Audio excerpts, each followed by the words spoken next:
Nah, karena melihat kesombongan dan keberdagongan Fir'aun yang mengaku-ngaku dirinya ini sebagai Tuhan, maka Allah pun mengutus seorang nabinya, yaitu Nabi Musa. Untuk apa? Untuk mendakwahi Raja Fir'aun, gitu kan. Kata Allah, ijhab ila fir'auna innahu tagha. Ya Musa, ijhab ila fir'auna innahu tagha. Ya Musa, pergilah kamu kepada Fir'aun, dia udah togo tuh, udah berdegong, udah melampaui batas gitu. Akhirnya atas bukti-bukti yang ada, tidak lama setelah itu Dr. Maurice Bucay mengumumkan kepada dunia bahwa mayat inilah mayat yang dimaksud dalam surah Yunus ayat 92. Gitu Lucky Lovers. Itulah sebabnya Lucky Lovers, kenapa Nabi besar Muhammad ini ditakdirkan umi gitu ya, tidak bisa baca, tidak bisa nulis gitu. Untuk mempertegas bahwa Al-Quran ini bukan karangan Nabi Muhammad gitu. Memang Al-Quran ini ya memang ucapanku gitu, ucapan Allah gitu. Itulah sebabnya gitu Nabi Muhammad ini ditakdirkan umi kayak gitu.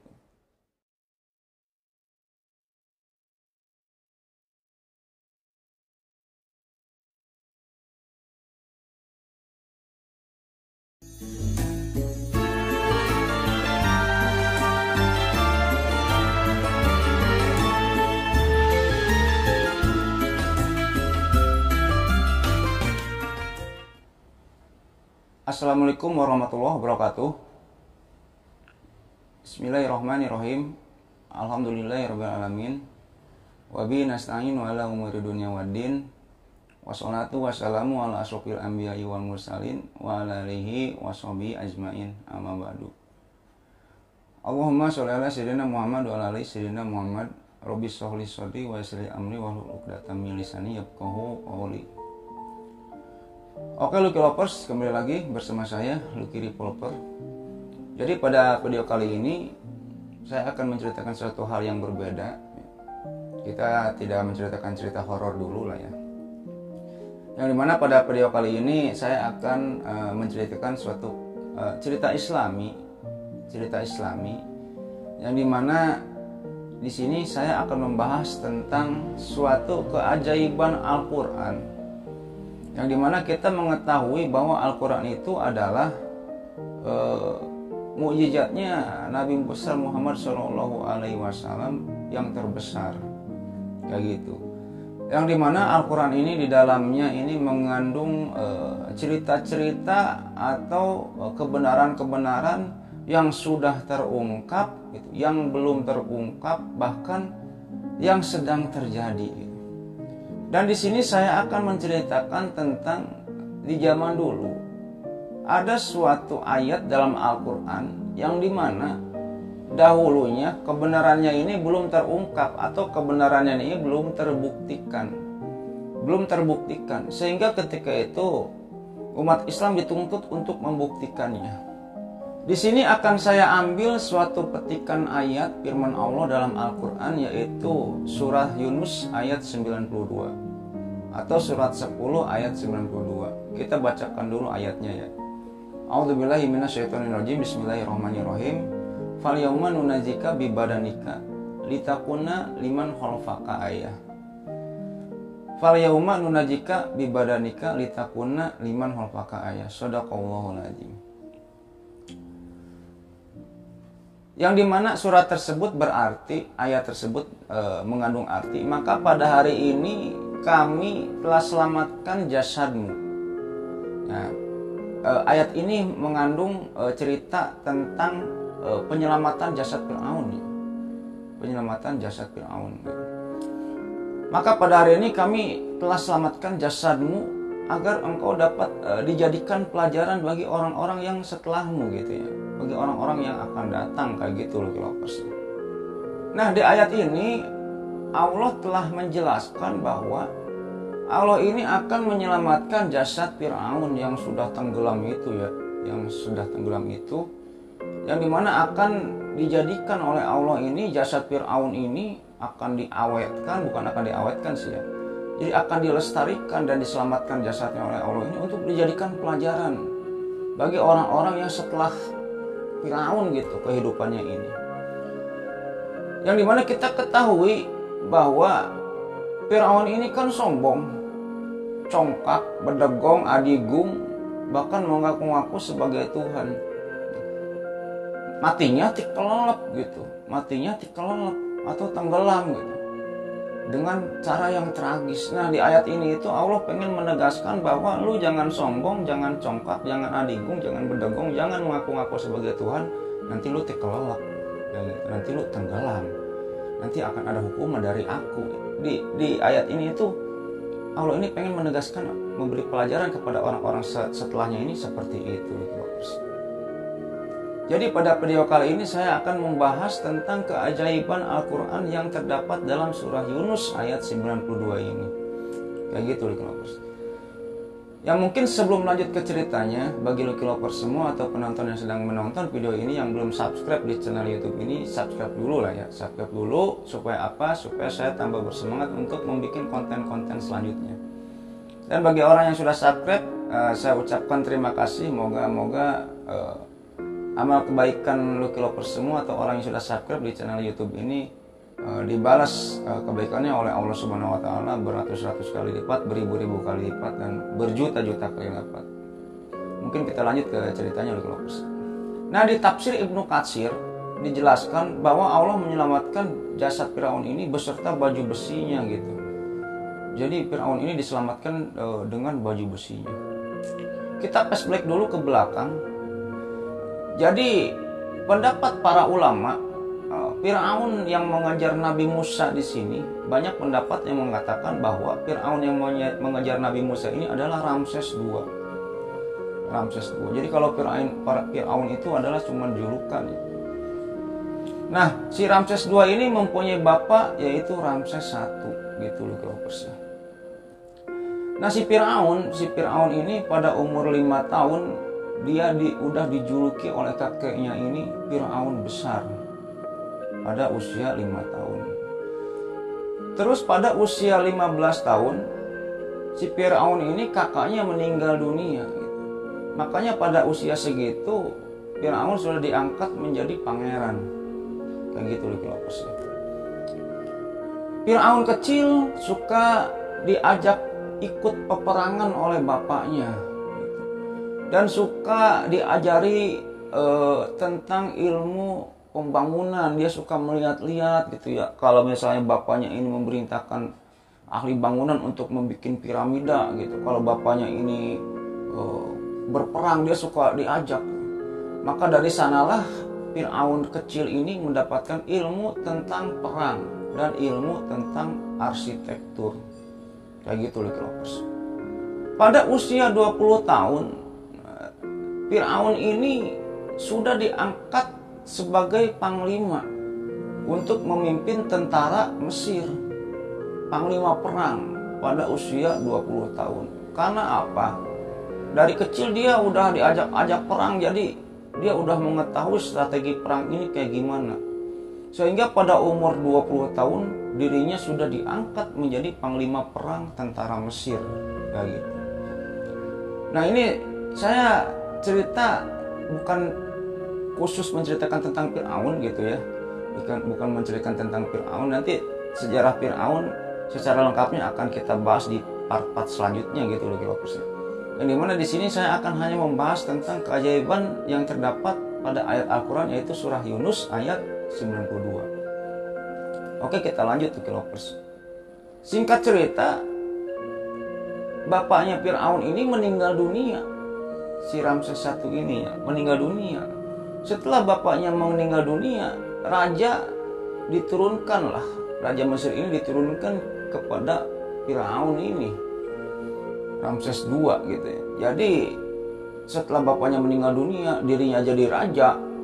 Yang dirinya lakukan adalah membangun istananya semegah mungkin, mengambil kekuasaannya yang sudah hilang, merebut kembali kekuasaan atau daerah jajahannya yang sudah hilang, membangun istananya, memperluas jajahannya, sehingga ketika itu berhasillah tujuan si Firaun ini atas hal-hal tersebut. Maka ketika itu segala hal-hal yang berhubungan dengan duniawi, harta, tahta, bahkan wanita sudah didapat oleh si Fir'aun ini. Sehingga kata Allah kan di dalam Al-Quran, di surat apa gitu ya, saya lupa, yang intinya kebanyakan manusia ini suka lupa diri kalau sudah merasa mapan gitu. Surat apa itu saya lupa.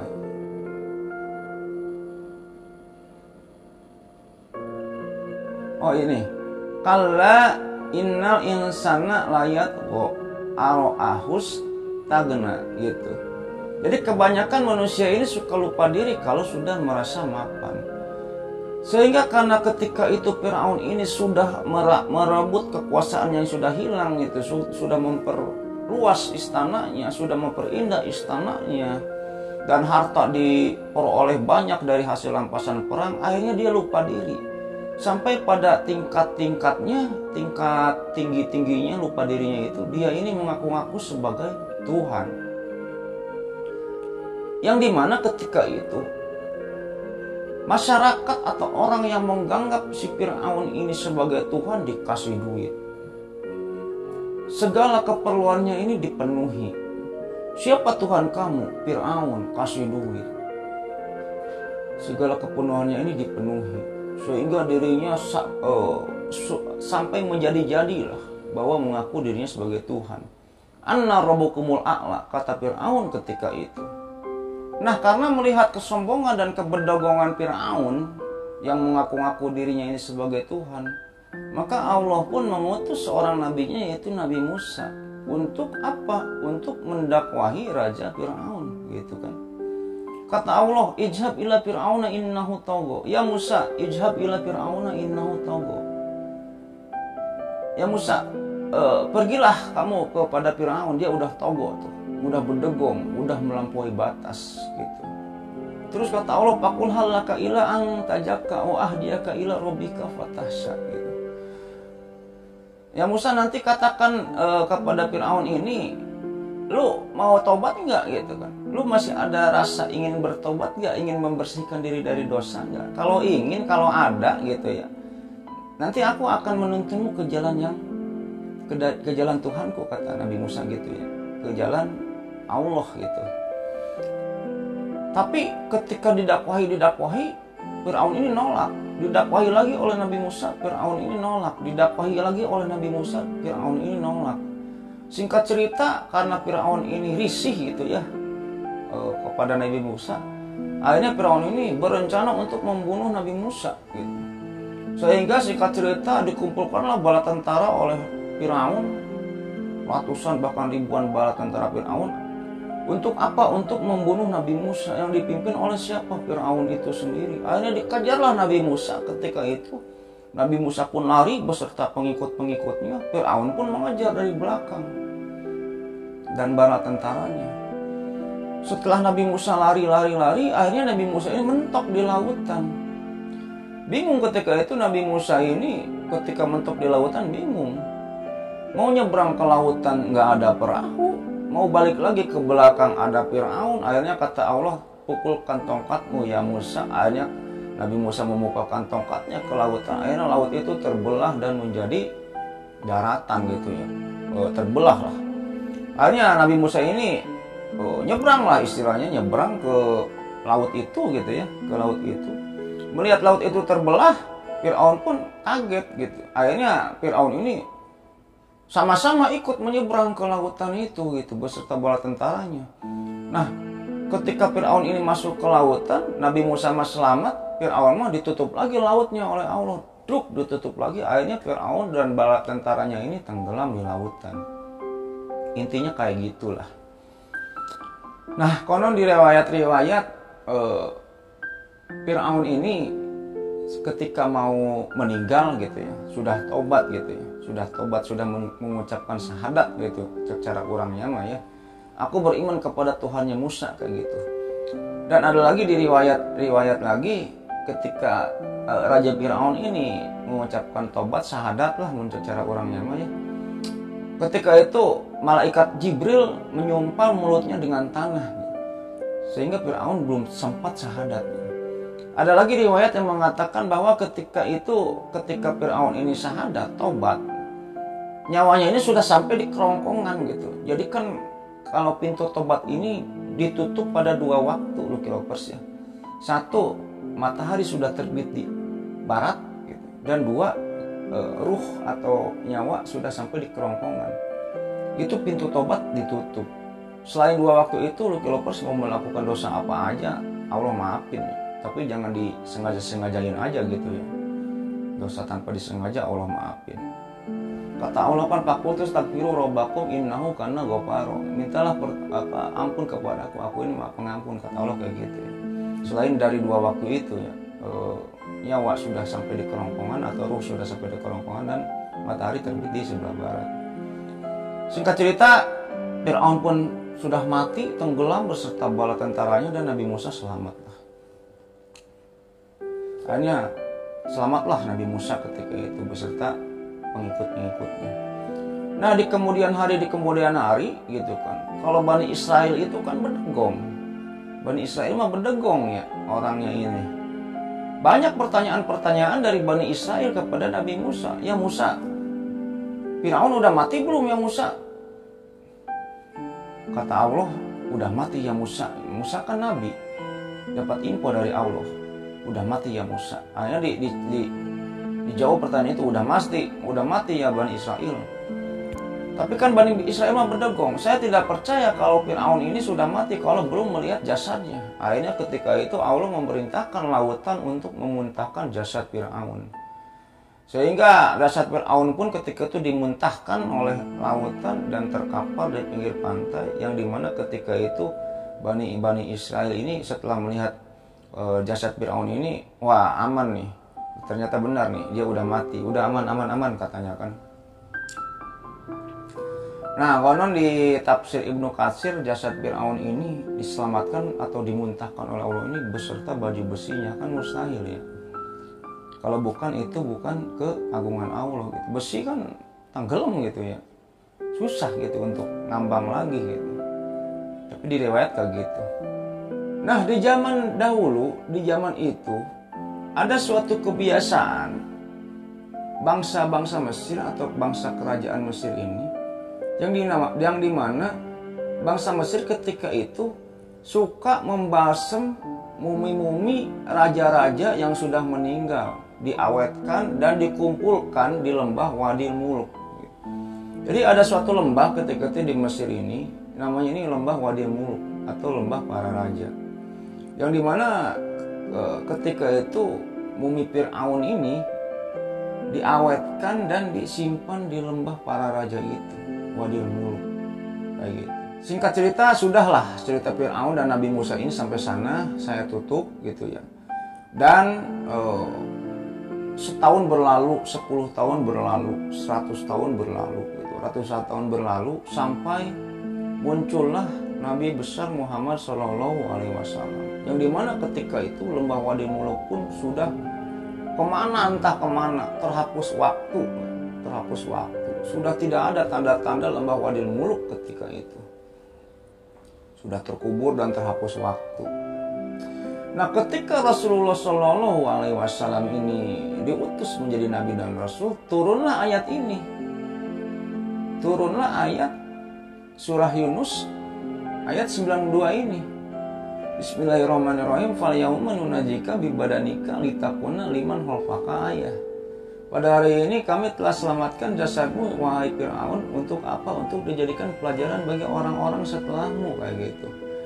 Nah, ketika zaman Rasulullah ini, ketika turunnya ayat ini, sahabat-sahabat Nabi tidak ada yang bertanya, "Ya Rasulullah, di mana jasad Fir'aun?" kayak gitu. Di mana sekarang jasad Fir'aun? Kan Allah ini sudah menyelamatkan jasad Fir'aun, jasadnya di mana kayak gitu. Nah, sahabat Nabi ketika itu tidak ada yang bertanya kayak gitu, karena para sahabat tidak ada yang bertanya, Rasul pun diam ketika itu. Ya boro-boro bertanya ngurusin jasad Fir'aun gitu ya, kalau pemikiran saya sekarang ini gitu ya. Ketika itu dakwah masih sembunyi-sembunyi, nyawa taruhannya orang Islam yang masuk Islam ini dikejar oleh Abu Jahal, dikejar oleh Abu Lahab gitu. Sehingga boro-boro ngurusin Fir'aun gitulah, intinya kayak gitulah, kayak gitu. Ya, karena para sahabat tidak ada yang bertanya, Rasul pun diam. Singkat cerita, Rasulullah ini sudah meninggal, kepemimpinan digantikan oleh Abu Bakar, Umar, Utsman, Ali, Muawiyah. Islam sudah diganti sistem pemerintahannya ini dari kerasulan menjadi kerajaan Abbasiyah, Bani Umayyah, dinasti Mamluk dan sebagainya. Sampai terjadi perang salib gitu ya. Nah, setelah sekian lama gitu, akhirnya muncullah golongan yang dinamakan golongan orientalis. Yang dimana golongan orientalis ini dipicu munculnya ini karena perang salib. Kayak gitu kalau karena perang salib. Apa itu golongan orientalis? Jadi golongan orientalis ini golongan atau orang-orang pintar lah, orang-orang pintar, ahli-ahli ilmu ya, yang berasal dari barat sana gitu ya. Yang tujuannya apa? Ingin meneliti dunia timur gitu. Jadi golongan orientalis ini golongan orang-orang pintar atau ahli ilmu lah ya, yang berasal dari barat sana, yang tujuannya ini ingin meneliti dunia timur, baik itu bahasa, baik itu kebudayaan maupun kitab suci. Akhirnya ditelitilah hal-hal yang berhubungan dengan dunia timur. Sampai golongan orientalis ini menemukan ayat ini, surat Yunus ayat 92 ini. Jadi kan golongan orientalis ini ada yang biasa-biasa aja dengan Islam, ada yang suka dengan Islam, tapi kebanyakan benci dengan Islam. Jadi mencari-carilah kesalahan-kesalahan Islam ini, sampai mereka ini menemukan ayat ini. Akhirnya ketika itu golongan orientalis ini nyecer umat Islam gitu, umat Islam yang ketika itu suruh membuktikan ayat ini. Mana nih kata Allah ini sudah menyelamatkan jasad Fir'aun, sampai sekarang mana jasadnya, kata golongan orientalis ketika itu. Mana jasadnya? Berarti kalau jasad Fir'aun tidak diketemukan, Al-Quran ini hoak dong, bukan kitab suci dong. Al-Quran ini karangan orang nih. Bingung ketika itu. Umat-umat Islam pada zaman itu bingung. Baru terbuka pikirannya, oh iya benar juga ya. Kemana nih jasad Fir'aun, kemana nih? Baru ribut lah ketika itu mencari-cari jasad Fir'aun untuk apa? Untuk membuktikan surah Yunus ayat 92 ini. Gitu. Yang dimana atas hal tersebut ketika itu negara Mesir ini mencoba, para arkeolog Mesir ini mencoba untuk melakukan penggalian lah, untuk membuktikan surah Yunus ayat 92 ini, tapi tetap tidak diketemukan jasad Fir'aun ini. Nah, akan tetapi ketika itu pada tahun 1896 ada seorang arkeolog ini bernama Victor Loret. Kalau nggak salah itu dari Perancis kalau nggak salah ya. Nah, ketika itu Loret ini menemukan ya, melakukan penggalian dan menemukan artefak-artefak peninggalan kerajaan Fir'aun ketika itu ya. Yang dimana setelah itu pada tahun 1907 penggalian Loret ini diteruskanlah oleh Elliot Smith. Penggalian Loret ini diteruskan oleh Elliot Smith, yang dimana pada akhirnya Elliot Smith ini menemukan lembah Wadil Muluk, yang dimana di sana ditemukan banyak sekali jasad-jasad yang sudah dimumikan, para raja yang sudah dimumikan, Ramses I, Ramses II, Ramses III, Ramses IV dan sebagainya. Akhirnya atas hal tersebut, atas penemuan si Elliot Smith ini, mumi-mumi para raja tadi yang sudah dimumikan tadi dibawalah ke Perancis. Karena apa? Ketika itu Mesir masih dijajah oleh Perancis.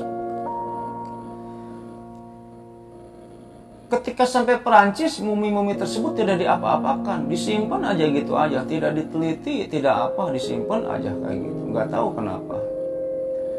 Yang dimana pada akhirnya, pada tahun 1975, muncullah profesor doktor di ahli bedah yang berkebangsaan Perancis kalau nggak salah.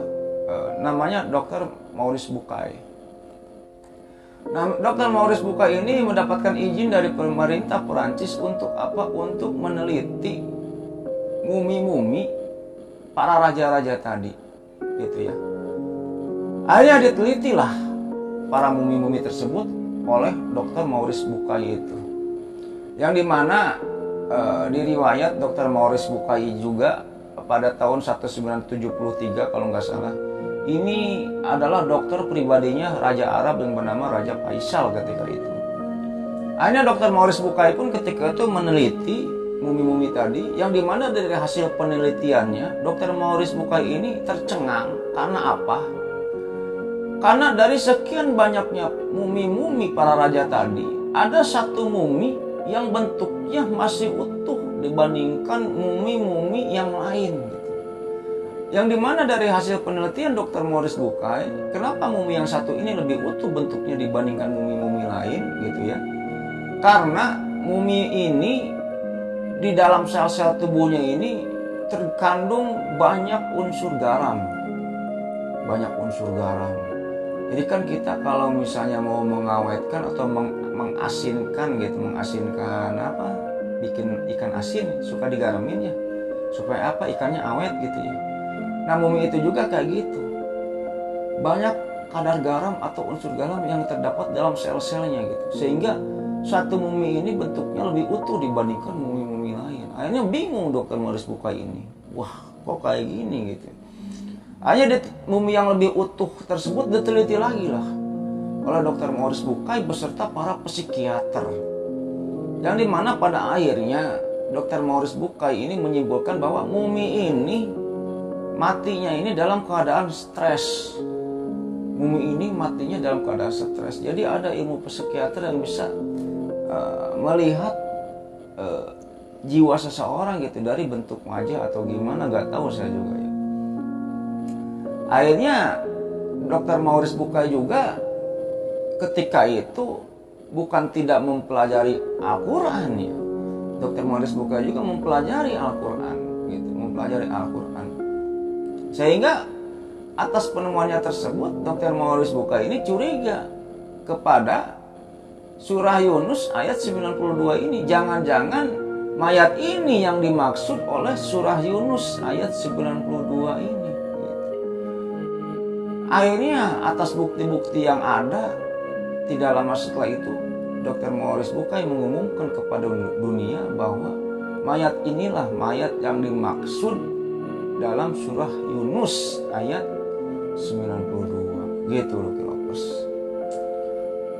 Dan di riwayat ada juga yang mengatakan bahwa Dr. Maurice Bucay ini tidak lama setelah itu memeluk Islam gitu ya. Wallahu alam. Ada juga yang di riwayat yang lain Dr. Maurice Bucay tidak memeluk Islam gitu. Tapi banyak riwayat yang mengatakan bahwa Dr. Maurice Bucay setelah melakukan penemuan itu dirinya memeluk Islam, tapi secara sembunyi-sembunyi kayak gitu.